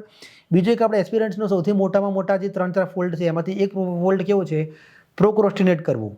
મતલબ તમારે ડિલે કરી જાઓ. આન્સર રાઇટિંગ કરવું છે, બરાબર. તમે નક્કી કર્યું કે 2 મહિના પછી તૈયારી કરીશ, હું આન્સર રાઇટિંગ ચાલુ કરીશ. ચલો 2 મહિના પતી ગયા, 61મો દિવસ આવી પણ ગયો. એ વખતે તમે શું વિચારશો? ના, હજુ થોડી તૈયારી કરી લઉં, હજુ અઠવાડિયું વાંચી લઉં, ટોપિક સારામાં સારો તૈયાર કરું અને પછી હું લખવાનું ચાલુ કરું. અને બિલીવ કરો કે તમે 10 દિવસ પછી વિચારશો ને, બીજા 2 મહિના નીકળી જશે અને તમે હજુ ત્યાંના ત્યાં જ ઊભા હશો. લોકોના વર્ષો નીકળી જાય છે. તો પેલું કહે છે ને, કલ કરે સો આજ કર, આજ કરે સો અબ. તો એ વસ્તુ ખરેખર લાગુ પડે છે કે તમે જ્યાં છો, તમારી પાસે જેટલી અવેલેબિલિટી છે અને તમારી જેટલી પ્રિપરેશન છે એટલું પહેલાં રેકગ્નાઇઝ કરો અને ત્યાંથી આગળ વધો, તો તમે વધારે આગળ જશો. તો નેવર એવર પ્રોક્રોસ્ટિનેટ યોર થિંગ્સ. જે કરવાનું છે કરવાનું જ છે. તમે નક્કી કર્યું છે કે આજે મારે કંઈક એસે લખવો છે, તમારી તૈયારી નથી થઈ શકી, તો એટલીસ્ટ તમે જનરલ જ એસે લખી નાખો કે મારી આજની દિનચર્યા. તમે એના પર 3 પેજ લખો સારામાં સારા કન્ટેન્ટમાં. તમે જે સારું પ્રોડક્ટિવ કર્યું, મેં આજે સારું સારું ન્યૂઝપેપર વાંચ્યું. તમે બિંગ સિવિલ સર્વન્ટ એસ્પિરન્ટ, હું એટલી તો આશા રાખું છું તમારી પાસે કે તમે એક ન્યૂઝપેપર દિવસમાં વાંચતા જશો. તમે કશું પણ નહીં કરો, તમારી પાસે દિવસમાં 2 જ કલાકનો વાંચવાનો ટાઈમ હશે, તો એ 2 કલાકમાં હું એવી આશા રાખું કે તમે 1 કલાક ન્યૂઝપેપર વાંચ્યું હશે. કેમ કે ન્યૂઝપેપર વસ્તુ કેવી છે કે તમે એક વખત જો સ્કીપ કરી આજના દિવસની, તો તમે નેક્સ્ટ ડે બીજા 2 દિવસના ન્યૂઝપેપર નહીં વાંચી શકો. તો એ વસ્તુ તમારે રોજને રોજ કરવી જ પડશે. તો છેલ્લે તમે ન્યૂઝપેપરમાં જે 4-5 આર્ટિકલ વાંચ્યા હોય એ આર્ટિકલને સમરાઇઝ ફોર્મમાં લખો. પણ તમે તમારી જાતને જે પ્રોમિસ કરી છે કે હું આથી આન્સર રાઇટિંગ લખવાનો છું, એ હું લખીશ. તમે જ્યારે તમારી જાતને આપેલા પ્રોમિસ પૂરા કરશો ને, તો તમે ડે બાય ડે 1% તમે ઇન્ક્રીઝ થશો તમારા પરફોર્મન્સમાં, તો 100 દિવસના અંતે 3 મહિના અને ઉપર 10 દિવસ એટલે 100 દિવસના અંતે તમે રોજના 1% પણ જો પ્રોગ્રેસ કરી હશે ને, તો 100 દિવસના અંતે તમારી પ્રોગ્રેસ 100% તમને દેખાશે. આ વસ્તુ કેવી છે કે સ્લો એન્ડ સ્ટેડી વિન્સ રીસ એના જેવી છે. તને હું 30 લાડવા આપી દઉં કે તમે ખાઈ જાઓ, તમે નહીં ખાઈ શકો, પણ રોજ હું તમને એક લાડવો ખાવા આપીશ, તમે મહિનામાં તમે 30 લાડવા તમે કમ્ફર્ટેબલી ખાઈ શકશો નહીં, કમ્ફર્ટેબલી ખાઈ શકશો, એન્જોય કરતાં ખાઈ શકશો. અને 30મા દિવસે તમે બધા ભેગા કરવા જશો તો નહીં થાય. સો આ વસ્તુ આટલો ડિફરન્સ છે, જાણીએ છીએ બધા. અને સમજદાર લોકોની સૌથી મોટી તકલીફ મેં શું જોઈ છે, એમને પ્રોબ્લેમ પણ ખબર છે, એમને સોલ્યુશન પણ ખબર છે. તકલીફ ક્યાં છે? ફક્ત ઇમ્પ્લિમેન્ટ કરવાની. સો હું નથી ઈચ્છતો કે તમે એ વસ્તુમાં ક્યાંક ટ્રેપ થઈ જાઓ ઇમ્પ્લિમેન્ટેશનવાળા સ્ટેજમાં. તમે બધું જ જાણો છો, તમારા માટે શું સારું છે. આજે આપણે બધે જાણીએ છીએ કે સોશિયલ મીડિયાનો બહુ ઉપયોગ ના કરવો જોઈએ, બહુ સર્કલ ના રાખવો જોઈએ, બધાને બધી જ ખબર છે, બધા ડાયા છે. તમે આ ફેઝમાં એન્ટર થાવ છો, મતલબ હું એટલું તો તમારામાં જે મિનિમમ જે એક્સપેક્ટેશન રાખું છું એમાં એટલી તો મને ખ્યાલ છે કે તમે એક મેચ્યોર માણસ અને અન્ડરસ્ટેન્ડિંગ માણસ છો જ, કે તમે આટલી ડિફિકલ્ટ એક્ઝામ આપવા માટે એન્ટર થવા જઈ રહ્યા છો, તો તમારામાં બેઝિક કોમન સેન્સ અને બેઝિક ઇન્ટેલેક્ચ્યુઅલ લેવલ તમારામાં હશે જ. તમે બધા જ જાણો છો, છતાં પણ ઘણા લોકો વોટ્સએપ ઉપર કે ઇન્સ્ટાગ્રામ ઉપર ફેસબુક ઉપર બહુ એક્ટિવ રહેતા હોય છે. 2 કલાક 3 કલાક નીકળે દિવસના, પછી રાત્રે જ્યારે પથારીમાં બેસે તો રાત્રે 3 વાગ્યાની ઊંઘ આવે કે મારું ભવિષ્યમાં શું થશે, મારું કરિયરનું શું થશે. 3 વાગે આખી દુનિયાની ચિંતા કરતા હોય, જ્યાં સિન્સિયર કેન્ડિડેટ હોય એ આરામથી ઊંઘતો હોય. સો આ બધી વસ્તુ તમને ખ્યાલ જ છે કે તમારા માટે શું ખરાબ છે. 4 ફ્રેન્ડ તમને મળ્યા છે આડાવડા, તમે ત્યાં 2 કલાક આરામથી ટાઈમપાસ કરશો. રહેવા દે ભાઈબંધ, તું મહિને એક વખત મળ્યો છે, ક્યાં વારે ઘડી મળવાનું છે, વાંચવાનું તો મારે રોજ છે, બરાબર છે. તમારે એક ભાઈબંધ મહિના પછી જતો રહેવાનો છે, તમારે મહિનાના 10 દિવસ પછી એક્ઝામ આપવાની છે. સો તમે જાણો છો કે આ વસ્તુ બરાબર નથી, છતાં પણ તમે કરો છો. સો આ વસ્તુ જાણવા છતાં પણ તમે જો કરો છો તો તમારા જો મૂર્ખ બીજું કોઈ નથી. સો આ વસ્તુ બિલકુલ ના થવી જોઈએ. Don't procrastinate things, don't ever trap in your implementation stage. બધું જાણો છો, ઇમ્પ્લિમેન્ટ કરવામાં રાખો. અને હું તમને એક એ વસ્તુ પણ કહેવા માગતો હતો કે જનરલી એક ફોર્મ્યુલા કેવી હોવી જોઈએ, મેં મતલબ મારી જાતે બનાવી છે કે તમે કોઈ પણ વસ્તુ જ્યારે મતલબ અચીવ કરવા માગો છો તો એનું સ્ટાર્ટિંગ ક્યાંથી થાય. સૌથી પહેલાં તમે ગોલ ડિસાઇડ કરો છો કે આજે 2 મહિના કે 3 મહિના કે 6 મહિના પછી તમે એક એક્ઝામ આવી છે, એની ડેટ તમે ક્યાંક લખી રાખો છો. ઇટ્સ યોર ગોલ કે 6 મહિનામાં તમારે આ વસ્તુ કરવાની છે, બરાબર છે. તો ગોલ તમે નક્કી કર્યો, મતલબ તમે સ્ટેજ 1 ક્લિયર કર્યું. હવે તમારે નેક્સ્ટ સ્ટેજમાં શું આવશે? તમારું પ્લાન તમે કરો કે 6 મહિનામાં તમારી પાસે જૂના પેપર તમે જોશો, એમાંથી કેટલા ટોપિક કામના છે, કેટલા સબ્જેક્ટ કામના છે, એ સબ્જેક્ટમાં કેટલા સબ્જેક્ટ એવા હશે કે જે તમને ઓછી મહેનતે વધારે આવડશે, કે તમે 2 વખત વાંચશો તમને બધું યાદ રહી જશે. 1-2 સબ્જેક્ટ એવા છે કે તમે 10 વખત વાંચશો છતાં પણ તમને યાદ નહીં રહે. સો તમારા સ્ટ્રેન્થ અને વીકનેસ આઈડેન્ટિફાય કરો, પ્લાન બનાવો અકોર્ડિંગલી. તમારા રોજના ડિસ્ટ્રેક્શન તમારા ખરા એને આઈડેન્ટિફાય કરો કે આજે એક સામાજિક પ્રાણી તરીકે, અથવા તમે જો ફેમિલી મેન હોય તો તમારી પાસે ડેઇલી અમુક કરવાના સામાન્ય કામ ઘરના હશે કે અમુક minimum social and family obligation એ તમારે કરવાના જ રોજ હશે. એના માટે 2-3 કલાકનો ટાઈમ સાઈડમાં કાઢો. તમારો સોશિયલ મીડિયાનો અડધો કલાક કાઢો, ફ્રેશ થવાની 2 કલાક કાઢો. પછી ટાઈમ વધે છે એમાં તમે પ્લાન બનાવો કે તમે કઈ રીતના ઇમ્પ્લિમેન્ટ કરશો. તો સેકન્ડ સ્ટેજ આવશે તમારું ગોલ પછીનું પ્લાનિંગ એન્ડ સ્ટ્રેટેજી વાળું સ્ટેજ આવશે, બરાબર. પછી એક આવશે તમારું સેલ્ફ કોન્ફિડન્સ ડેવલપ કરવાનું. તમે હવે આટલું નક્કી કર્યું જ છે તો હવે તમારે એ બાજુ તમારે પ્રયાણ જ કરવાનું છે. તમે પોતે ગોલ નક્કી કર્યો છે, તમે પોતે પ્લાન પણ બનાવ્યું છે. હવે એક એક્ઝિક્યુશનનું ફેઝ આવે છે કે જ્યાં તમારે સેલ્ફ કોન્ફિડન્સ જોઈશે, તમારી સ્ટ્રેન્થ જુઓ, તમારી વીકનેસ જુઓ, તમારી ઓપોર્ચ્યુનિટીઝ જુઓ, તમારા થ્રેટ્સ જુઓ.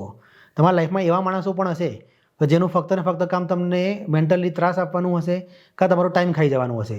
એવા લોકોને વિધાઉટ સેકન્ડ થોટ તમે ટેમ્પરરી તમારા લાઈફમાંથી દૂર કરી દો. તમારા ફ્રેન્ડના મેરેજ આવતા હશે, તમારા કઝિન બ્રધરના મેરેજ એન્ગેજમેન્ટ હશે, તમે નહીં જાઓ તો એના મેરેજ નહીં થાય એવું કોઈ દિવસ થવાનું નથી.